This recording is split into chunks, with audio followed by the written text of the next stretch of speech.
Imbagag sa Pilipinas at tuwing nagititang muna na damdamag di PTV Cordillera. Itang masasirigan di holiday season, papapigsan ti HPG car, ti kampanya datapno maliklikan ti panakaramad dagiti car na palugan, iti panagrenta kan tapnusan amaluko dagiti umiling agab-abang kadagiti lugan iti panagpasyarda.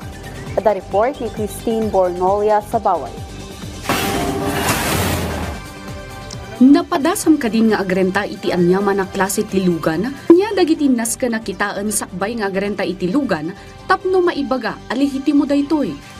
Dayta ti maysa kadagiti kang runa na kampanya ti Highway Patrol Group, tapno maliklikan ti panakaluko ken panakaaramat dagiti carnap vehicles. As of November 5, 2024, 50 ket inna ma vehicles ti agtaltalinaed iti kustodiya ti opisina. Dagitoy dagiti na impound da lugan gapu iti nagduduma violations kas iti falsified documents, double plates ken daduma pay. Iti nasa uwa bilang 30 ket maysa ti kumpirmado a karnap. Sigon kini Police Major Joseph Tayaban, nagduduma ti modus iti karnaping kas iti rengtangay at dagiti nagrenta sa andan nga isubli ti lugan ngamkit di sukatanda dagiti dokumento daytoy. Yung mga nabibiktim dito is yung mga owners ng motor vehicle na hindi na kayang bayaran itong kanilang linabas sa bangko o kaya financing agencies at pinapasa dito sa mga at karamihan na pupunta sa sindikato. Ngayon naman, kukunin or sasaluhin nila, babayaran kung magkanong down payment.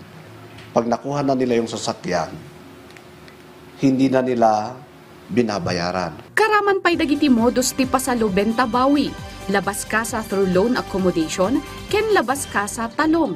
Unang-una, i-check din natin yung kunin niyo yung ORCR and then i-check niyo kung siya yung nakapangalan doon. Pag hindi siya yung nakapangalan, asan yung proof, yung deed of sale nila? Para yun ang basis ninyo. Siyempre may agreement kayo. Ni Manong Emmanuel nga agpaparenta iti van manipod Bagyo aging gatayog Pangasinan. Sigsiguraduan na kumpleto dagiti dokumentuda sakbay nga agbiyahe. Palagip na kadagiti agrenrenta iti lugan ng runa ita a holiday season. Masasabi ko lang po, tingnan po nila yung papilis at saka nakakuha ng LTO o LTFRB para sure sila na safety sila. Posible makasuan iti anti-fencing law dagiti agrenta iti lugan no makita a karnap. Christine Bornolia sa Baway para iti Pambansang TV, iti Baro, a Pilipinas. Kabayatan na gapo iti umadali na holiday season, may sa pagturturungan nagiti bisita ti munisipyo ti Sagada Ijem Mountain Province. Iti datos ti Sagada LGU dumanon iti nasurok 91,000 ti tourist arrival da manipod Enero aging Setyembre. Nangat nga to daytoy no idilig iti nasurok 79,000 at tourist arrival iti 2023 iti kabata a bulan.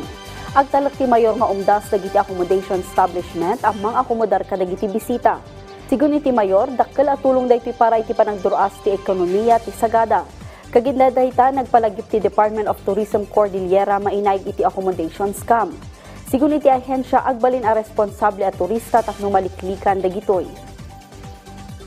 Titingnan mo kung legitimate yung establishment na yon, no? Titingnan mo kung nasa listahan ba yan. So you can check. So I think di tayo nagkukulang. I think that's a regular thing.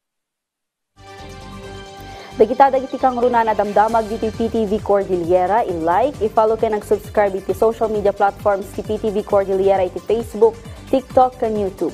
Para iti PTV balita ngayon sa probinsya, siya, ni Audrey Villena, na Imbagnal daw.